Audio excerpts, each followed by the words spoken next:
কেন ভাঙবি কেন? কি আকুটে মেরে তুই? এর চেয়ে ভালো তুমি আমায় বলতে পারতে, আমি কিনে আনতাম। বাবা তোকে বললে তুই তো অমনি শপিং স্টপ কিংবা প্যান্টাস্টিকে গিয়ে কিনতিস। তোর সব জায়গায় দরদাম করা যায় নাকি? দেখলি না এখানে কি সুবিধে হলো? বললো 300 টাকা, তারপর 220 টাকায় সুরসুর করে দিয়ে দিল। পাখাটা এখনো চালালো না, দেখছিস তো? দাঁড়া, বসে ডাকলে হবে না, আমি গিয়ে বলে আসি। এক্সকিউজ মি, ওই টেবিলের ফ্যানটা একটু চালিয়ে দেবেন? হ্যাঁ নিশ্চয়ই। আর একটু মেনু কার্ডটাও পাঠিয়ে দিন, আমরা অর্ডার দিতে চাই। আমি পাঠিয়ে দিচ্ছি। Thank you. এই অমিত,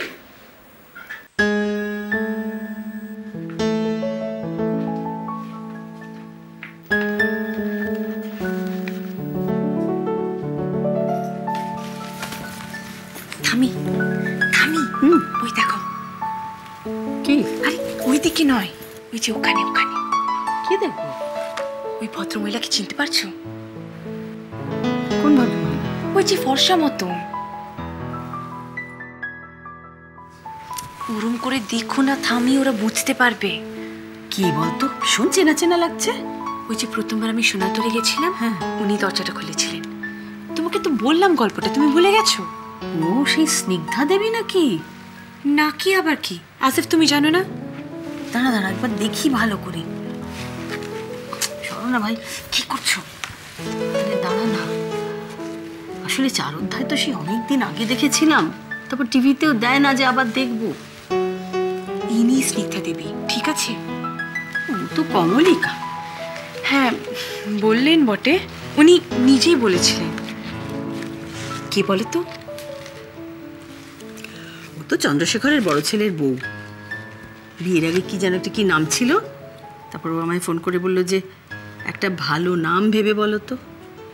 তা আমি একটু ভেবে বললাম কমলিকা দেবে, ব্যাস হয়ে গেল।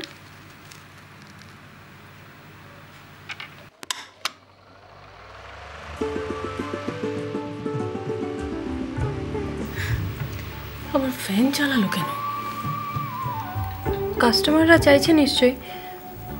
কেন, তোমার ঠান্ডা লাগছে? না ঠান্ডা না, এসি তো বেশ ছিল, আবার ফ্যান চালাবার কি দরকার? শুধু শুধু ইলেকট্রিকের বিল বাড়বে ছেলেটার, এদিকে তো আবার রেট বেশি, কমার্শিয়াল রেট।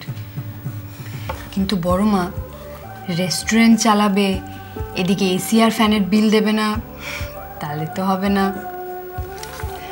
কাস্টমাররা তো টাকা দিয়েছে, ও তো কমপ্লেন করবে।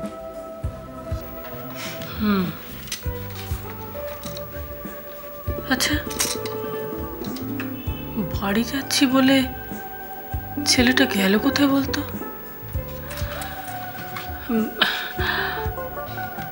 বাড়িতে একবার ফোন করবি? বড় মা, মামনি তোমায় এক্ষুনি বাড়ি থেকে ফোন করলো, আর কানাইদা নিজে খাবারগুলো প্যাক করে দিয়েছে। বাড়িতে গেলে তো তুমি জানতেই পারতে, বাড়িতে নিশ্চয়ই কেউ তোমায় একটা ফোন করে জানাতো, তাই না? হয়তো ফোন করেছিল,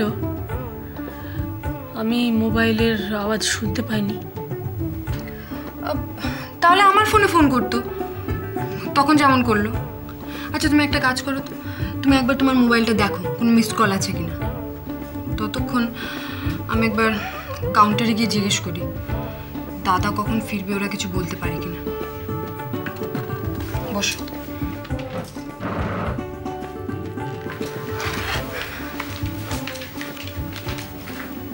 এক্সকিউজ মি। হ্যাঁ বলুন। দাদা, সরি, উত্তীয় দেব কখন ফিরবে একটু বলতে পারবেন? আমি বলতে পারবো না।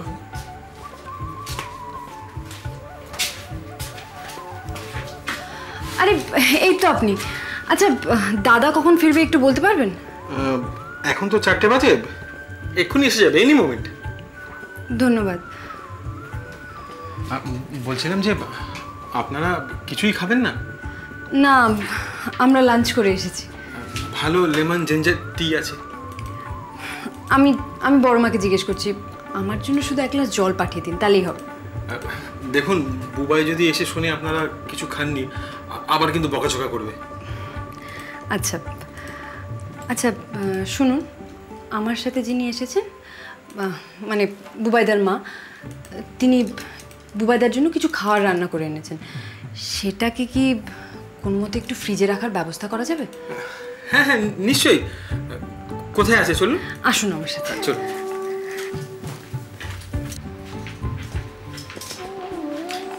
বড়মা। কিরে, আসবে না বললো?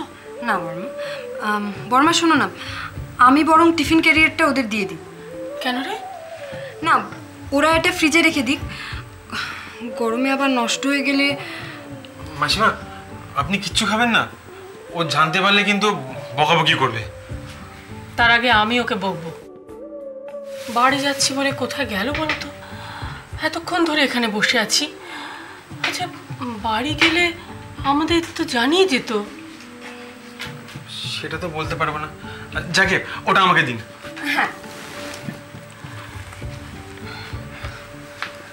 এক্সকিউজ মি, আমার জলটা। হ্যাঁ পাঠিয়ে দিচ্ছি।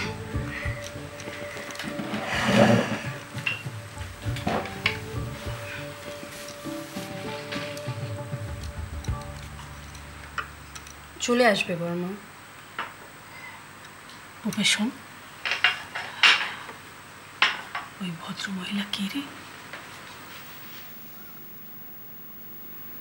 না, বুঝতে পারছি না, কেন বলো তো? না,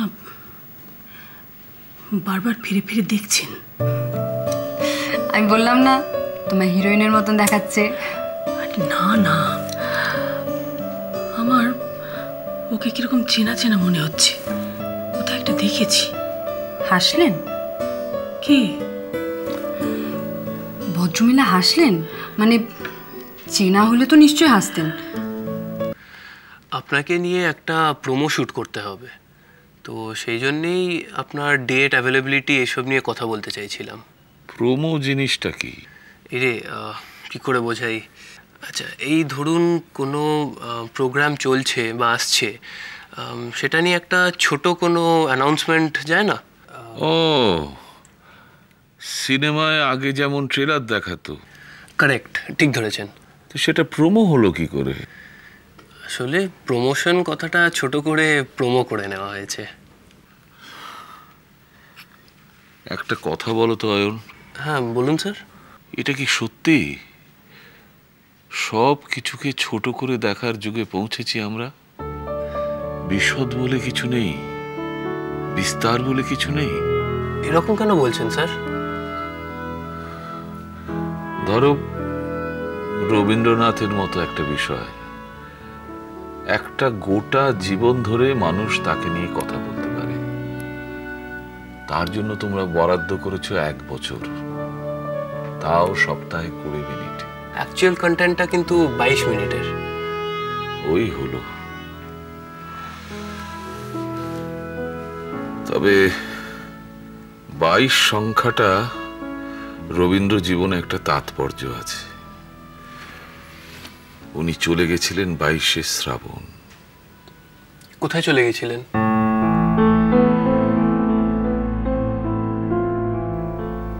কোথায় সেটাই মুশকিল, জানো? কোথায় যে গেলেন 22শে শ্রাবণ সেটা জানা যায় না।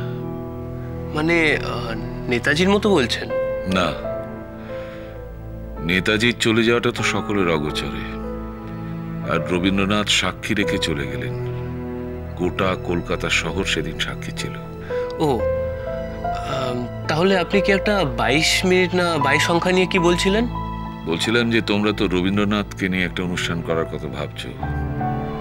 সেটা কি এই ভেবে যে একজন বক্তা বা গায়ক যে রবীন্দ্রনাথ নিয়ে সামান্য পড়াশোনা করেছে এমন একজনকে ক্যামেরার সামনে বসিয়ে দিলেই অনুষ্ঠানটা হয়ে যাবে?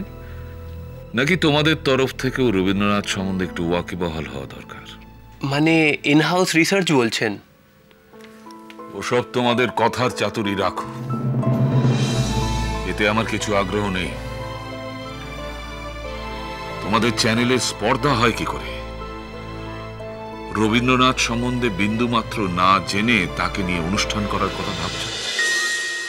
গানের পারে